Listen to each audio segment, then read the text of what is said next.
habang tumatanda tayo sa pananampalataya, tayo din po ay lumalago sa pagbibigay. No? We can allocate kung gusto po natin. Stewardship is giving lies in our responsible and purposeful management of resources na in-entrust po sa ating ng Panginoon. So, ang pinaka pundasyon po nito is yung ating frame of mind. Paano po tayo mag-isip o ano po ang mindset natin sa pagbibigay sa Panginoon. Dahil lahat po ng anong meron tayo, galing daw po sa Panginoon. At kailangan natin ma-manage yung ating mga resources ng tama according to God's purpose. Hindi lang po sa ating mga pansarili. No? Kasi tayo ay merong responsibilidad hindi lang sa ating mga sarili at pamilya, kundi sa ating mga kapwa, lalong-lalo na sa gawain po ng Panginoon. All things come from above. Tandaan po natin mga kapatid. It's just a gift. Maging talento man ito, oras, panahon, kalusugan, lalong-lalo na po sa pera. Dahil hindi po tayo magkakapera kung hindi po tayo biniyayaan ng Panginoon ng talino, lakas, at oportunidad.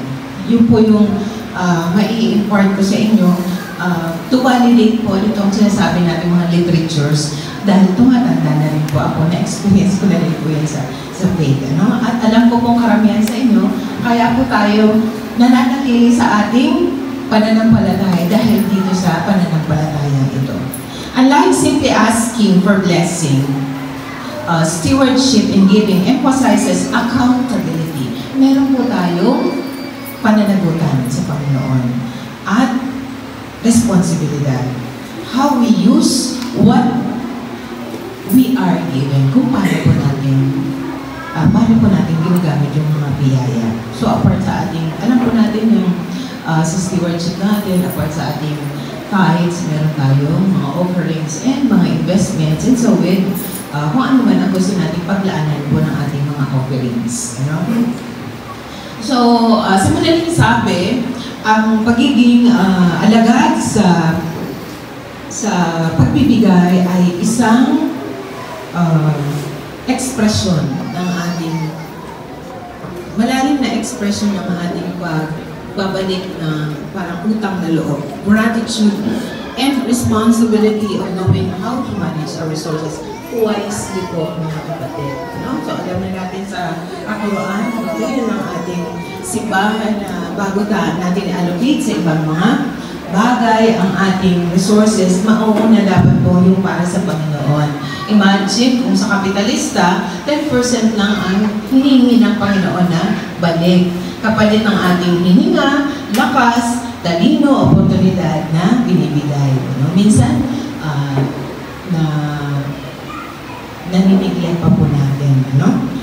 Sabi dito, true stewardship reflect the heart of gratitude and trust. Understanding that we fulfill a great part, a higher purpose in God's work. Sa paano pong paraan? To uplift, to build, and to share. Giving is a sacred duty. Yung pagbibigay po natin sa Kristo. Pagsusuporta sa gawain. A sacred, banal na obligasyon. It is also an act of worship. An act of worship. Acknowledging that all that we have, all that we receive, is meant to be shared also. To whom much is given, much is expected. Di ba ba? According to Luke 12, kalimutan ko na po, Pastor, sorry. Makakalimutan na po ako. So, yun lamang po ang gusto kong i-share patungkol dito sa assignment binigay sa akin ni Elder David. So, what ignites me daw dun sa ano niya, to share with San Manuel, nakwento na po ni Ma'am Eunice. So, yun po yung story doon. After 30 years,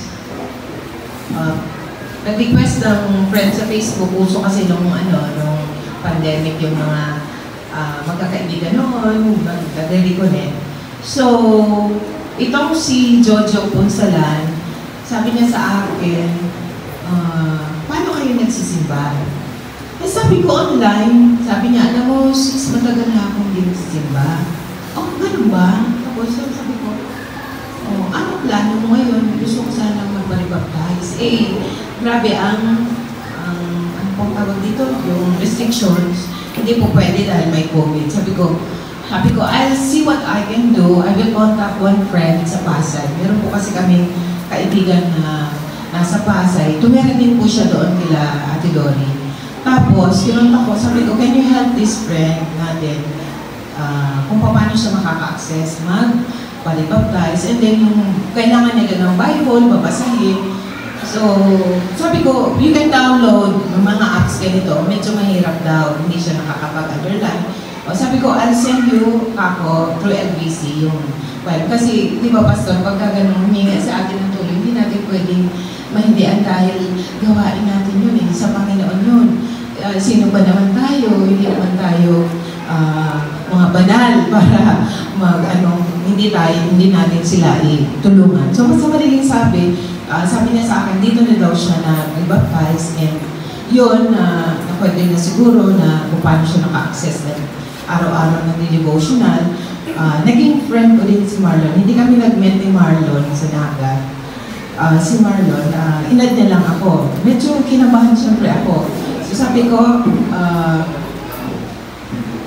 ko, ano kayang pakay nito? Tinanong ko sa Jojo. Gusto lang naman makipagkaibigan. And then, yung sabi niya sa akin, nag-ano rin siya sa akin ng kanyang personal na buhay. Sabi ko, alam mo ka ako, ang Panginoon, hindi yan, walang itinatagwa kahit sino.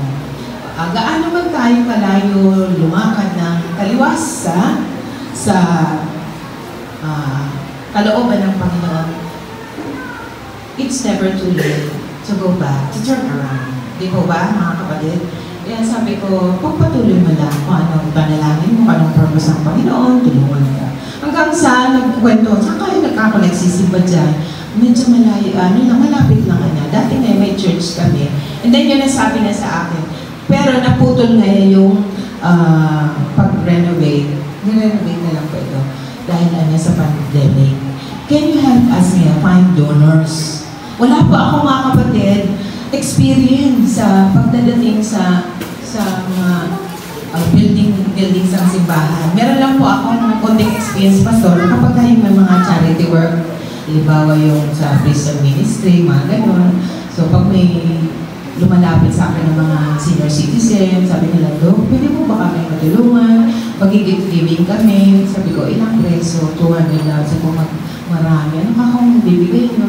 Hygiene kit. Sabi ko, Panginoon, tulungan mo ako. Wala akong personal na kakayahan. So, ang naman po, parehas kay Ma'am Eunice, we just mobilize yung mga kakilala natin, mga Adventist, kaklase, kaibigan, kahit po hindi Adventist. Kapag makikita ko kung merong bukal na loob at saka may puso siya sa pagbibigay, chinachat ko, sabi ko, would you like to be a part of this missionary work, advocacy? Tapos, sige, ganito ang gagawin. Magpipapadala po sila. And all accounted naman po. Kasi mas maigi po yung all accounted natin. And then, pinare-resibuhan po natin sa simbahan para hindi rin po tayo natitin. So, just ganun po yung ginawa ko. So, nanalangin ako sa Panginoon.